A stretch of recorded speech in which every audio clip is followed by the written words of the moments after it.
Assalamualaikum warahmatullahi wabarakatuh. Perkenalkan, nama saya Ciani Rahmadewi, NPM saya 20700651692. Saya dari Prodi Sistem Informasi. Saya di sini ingin menjelaskan tugas 1 mengenai resume yang telah diberikan oleh dosen saya, yaitu Bapak Denny Hidayatullah. Pada bab pertama, saya akan menjelaskan mengenai konsep dasar keamanan. Segitiga CIA atau CIA Triad. CIA CIA merupakan singkatan dari Confidentiality, Integrity, dan Availability. CIA atau sering juga disebut CIA Triad merupakan salah satu aturan dasar dalam menentukan keamanan jaringan atau informasi. Aturan lainnya dikenal dengan Parkerian Hazard, yaitu confidentiality atau rahasia, berarti menjaga kerahasiaan informasi dengan melakukan pembatasan hak akses seseorang yang paling umum dengan menggunakan enkripsi. Contohnya itu data-data yang harus dijaga kerahasiaannya seperti data-data yang sifatnya pribadi, seperti nama, tanggal lahir, penyakit yang pernah diderita, nomor kartu kredit, nama ibu kandung, dan sebagainya, serta data-data milik organisasi atau perusahaan. Yang kedua ini ada integrity atau keaslian, berarti menjamin bahwa data atau informasi yang dimiliki terjaga keasliannya, tidak berubah tanpa pemilik informasi. Integrity ini merujuk pada tingkat kepercayaan terhadap suatu informasi. Yang terakhir ini ada availability atau ketersediaan. Berhubungan dengan ketersediaan, informasi ketika dibutuhkan. Artinya informasi harus selalu tersedia saat dibutuhkan oleh user dan dengan cepat dapat diakses. Selanjutnya ada ancaman keamanan. Ancaman-ancaman yang sering dihadapi oleh masalah keamanan ini dapat digolongkan sebagai pertama ada manusia. Ancaman dari manusia ini dapat berupa hacking, cracking, atau siapa saja yang berusaha atau telah mengakses sistem tanpa izin dari pihak yang berwenang. Tujuannya itu bisa untuk melakukan pencurian data informasi atau perusakan. Yang kedua ini ada kesalahan perangkat keras. Ancaman ini dapat berupa tidak stabilnya suplai listrik dalam jangka waktu panjang sehingga mengakibatkan kerusakan pada perangkat. Yang ketiga ini ada kegagalan perangkat lunak. Ancaman ini dapat berubah adanya kesalahan pada sistem operasi, adanya kesalahan saat mengupdate program, uji coba program yang tidak memadai sehingga menyisakan error pada perangkat lunak. Yang terakhir ini ada alam. Merupakan ancaman yang tidak bisa dicegah seperti banjir, gempa bumi, kebakaran, dan sebagainya.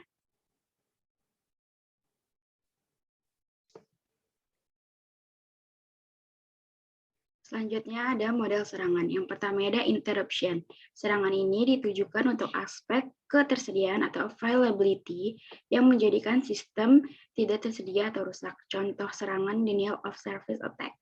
Yang kedua ada interception.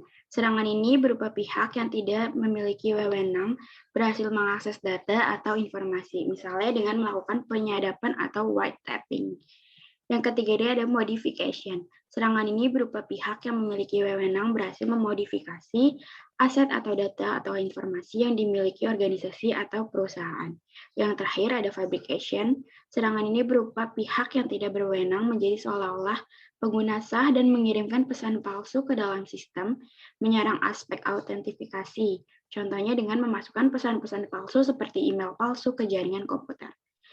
Selanjutnya ada prinsip-prinsip keamanan. Yang pertama ini menetapkan kebijakan atau policy keamanan yang baik sebagai dasar untuk desain sistem. Yang kedua, perlakukan keamanan sebagai bagian integral dari keseluruhan sistem. Yang ketiga, perjelas batas keamanan fisik dan logik yang diatur oleh dokumen kebijakan keamanan. Yang keempat, pastikan pengembangan dilatih tentang cara mengembangkan keamanan perangkat lunak. Yang kelima, kurangi resiko ke tingkat yang dapat diterima. Keenam, asumsikan bahwa sistem eksternal tidak aman. Ketujuh, identifikasi potensi pertukaran antara pengurangan risiko dengan peningkatan atau penurunan biaya dalam aspek lain efektivitas operasional. Selanjutnya, di bab 2 ada keamanan jaringan. Konsep-konsep dasar jaringan komputer. Jaringan komputer adalah sistem yang terdiri atas dua atau lebih serta perangkat-perangkat lainnya yang saling terhubung. Media penghubung tersebut dapat berupa kabel atau nirkabel sehingga memungkinkan para pengguna jaringan. jenis-jenis jaringan komputer. Yang pertama ini Personal Area Network atau PAN, yaitu saat Anda menghubungkan komputer atau perangkat lain seperti handphone, personal digital assistant, keyboard, mouse, dan peralatan lain yang jaraknya cukup dekat sekitar 4-6 meter. Yang kedua ada Local Area Network atau LAN. Adalah jaringan dibatasi oleh area yang relatif kecil. Jaringan jenis ini biasanya menghubungkan antara komputer satu dengan komputer lainnya atau bisa juga node satu dengan node lainnya. Yang ketiga ada Metropolitan Area Network atau MAN. Adalah jaringan komputer yang memiliki area yang lebih besar dari Local Area Network atau LAN, biasanya antar wilayah dalam satu provinsi. Yang keempat ada Wide Area Network, merupakan gabungan dari Local Area Network dan Metropolitan Area Network yang telah mengalami perkembangan sehingga jarak cakupannya semakin jauh, yaitu dunia. Yang terakhir ada jaringan tanpa kabel atau wireless, atau jaringan nirkabel, merupakan suatu jalan keluar terhadap komunikasi yang tidak bisa dilakukan dengan jaringan yang menggunakan kabel. Selanjutnya ada keamanan jaringan bagian 2. Konsep Trusted Words, Gateways, dan Firewall. Trusted Words adalah tipe khusus firewall yang dibangun pada trusted system. Bahkan setiap elemen itu harus memenuhi persyaratan. Trusted Word juga berbeda dari firewall normal bahwa mereka dirancang untuk memenuhi mandatory access control or MAC pada lalu lintas jaringan data, file, dan objek lain. Yang kedua ada gateways. Gateways adalah sebuah perangkat lunak yang digunakan untuk menghubungkan satu jaringan komputer dengan satu atau lebih jaringan komputer yang menggunakan protokol komunikasi yang berbeda, sehingga informasi dari satu jaringan komputer dapat diberikan kepada jaringan komputer lain yang protokolnya berbeda. Yang ketiga ini ada firewall, merupakan suatu cara atau sistem atau mekanisme yang diterapkan baik terhadap hardware, software, ataupun sistem itu sendiri dengan tujuan untuk melindungi baik dengan menyaring, membatasi, atau bahkan menolak suatu atau hubungan suatu segmen pada jaringan pribadi dengan jaringan luar yang bukan merupakan ruang lingkupnya. Selanjutnya ada keamanan jaringan internet dan firewall. Yang pertama ada keamanan fisik, physical security, suatu keamanan yang meliputi seluruh sistem beserta peralatan, peripheral, dan media yang digunakan. Biasanya seseorang penyerang akan melakukan wiretapping atau proses pengawasan dan penyadapan untuk mendapatkan password agar bisa memiliki hak akses. Yang kedua ini ada keamanan data dan media. Pada keamanan ini, penyerang akan memanfaatkan kelemahan yang ada akan menyisipkan virus pada komputer target melalui attachment pada email. Yang keempat ada keamanan dari pihak luar. Memanfaatkan faktor kelemahan atau kecerobohan dari orang yang berpengaruh atau memilih hak akses. Merupakan salah satu tindakan yang diambil oleh seorang hacker maupun targetnya. Hal ini biasanya disebut social engineering. Yang terakhir ada keamanan dalam operasi. Merupakan salah satu prosedur untuk mengatur segala sesuatu yang berhubungan dengan sistem keamanan pasca serangan. Selanjutnya ada cara kejar firewall. Yang pertama ini menutup traffic yang datang atau incoming network traffic berdasarkan swing network traffic yang tidak diinginkan adalah fitur yang paling umum yang disediakan oleh firewall. Yang kedua ini menutup traffic yang keluar, outgoing network traffic berdasarkan sumber atau tujuan dari traffic tersebut. Firewall juga bisa menyaring traffic yang berasal dari jaringan internet ke internet. Misalnya kita ingin mencegah user dari mengakses situs-situs porno. Yang ketiga, menutup traffic berdasarkan kontennya. Firewall yang lebih canggih dapat memonitor traffic dari konten-konten yang tidak diinginkan. Misalnya firewall yang di dalamnya terintegrasi antivirus, dia dapat mencegah file yang terinfeksi oleh virus masuk ke komputer atau jaringan komputer internal yang kita miliki. Yang terakhir, melaporkan traffic di jaringan dan kegiatan firewall. Ketika monitor traffic jaringan dari dan ke internet, yang juga penting adalah yang mencoba membobol jaringan internal dan siapa yang mencoba mengakses informasi yang tidak layak dari internet. Yang keempat ini ada keamanan sistem operasi Windows. Keamanan pada sistem operasi Windows. Keamanan pada sistem operasi ini merupakan kebutuhan yang sangat utama dan penting jika sebuah sistem operasi tidak dilengkapi dengan keamanan yang mumpuni. Cara penanganan virus yang dengan memahami kinerja sistem keamanan pada sistem operasi yang digunakan, setidaknya kita dapat menyelamatkan data-data penting sebelum hilang atau rusak karena adanya virus worm tersebut. Pencegahan sistem operasi yang aman untuk Windows. Ada beberapa lapisan keamanan pada sistem operasi. Yang pertamanya adalah lapisan fisik. Pada lapisan ini, keamanan dilakukan untuk pengamanan secara langsung terhadap perangkat. Keamanan lokal pada lapisan ini berkaitan dengan user dan hak-haknya, seperti memberi user fasilitas minimal yang diperlukan terhadap saat atau dari mana user itu login atau tempat seharusnya user itu login. Yang ketiga ada keamanan root. Kita melakukan perintah yang kompleks. Cobalah dalam cara yang tidak merusak dulu, terutama perintah yang menggunakan globbing. Yang keempat ada keamanan file dan sistem file. Beberapa cara yang dapat dilakukan untuk melakukan pengamanan dan pada lapisan ini seperti directory, home user tidak boleh mengakses perintah mengubah sistem. Yang kelima ada keamanan password dan enkripsi. Pada keamanan password dan kernel merupakan keamanan mendasar yang sebaiknya diimplementasikan oleh semua pengguna. Selanjutnya ada keamanan kernel. Kernel harus selalu update, mengikuti review terhadap bugs atau kekurangan-kekurangan pada sistem operasi. Keamanan jaringan, keamanan ini secara umum dapat dilakukan dengan mewaspadai paket sniper yang sering menyadap port internet, melakukan prosedur untuk mengecek integritas data. Selanjutnya ada tinjauan sistem operasi yang aman. Yang pertama, file permission. Semua first record system izin file sistem disebut dengan AGLP, Account Global Local Izin. AGDLP yang pada intinya mana file permission diterapkan untuk file or folder dalam bentuk lokal kelompok yang kemudian memiliki kelompok-kelompok global lainnya sebagai anggota. Yang kedua ada Windows Firewall. Pada tahun 2001, Windows Firewall pertama kali diperkenalkan ke OS Windows XP. Dan sejak saat itu, Windows Firewall terus mengalami peningkatan baik dari segi fitur maupun keamanannya. Windows ini merupakan salah satu elemen terpenting dari US Windows. Yang ketiganya ada Windows Update. Windows Update memeriksa update yang diberikan pada Windows 7 update Windows biasanya dilakukan secara bertahap. Yang keempat ini ada Windows Defender. Windows Defender ini adalah software antivirus internal yang sudah disediakan Windows secara gratis. Antivirus ini juga tidak kalah dengan antivirus hebat lainnya seperti Avast, Avira, or AVG. Yang kelima ada Windows Hello. Adalah fitur yang memungkinkan penggunanya untuk login ke dalam Windows dengan menggunakan deteksi wajah, seperti iris dan sidik jari untuk membuka device. Yang terakhir ada BitLocker.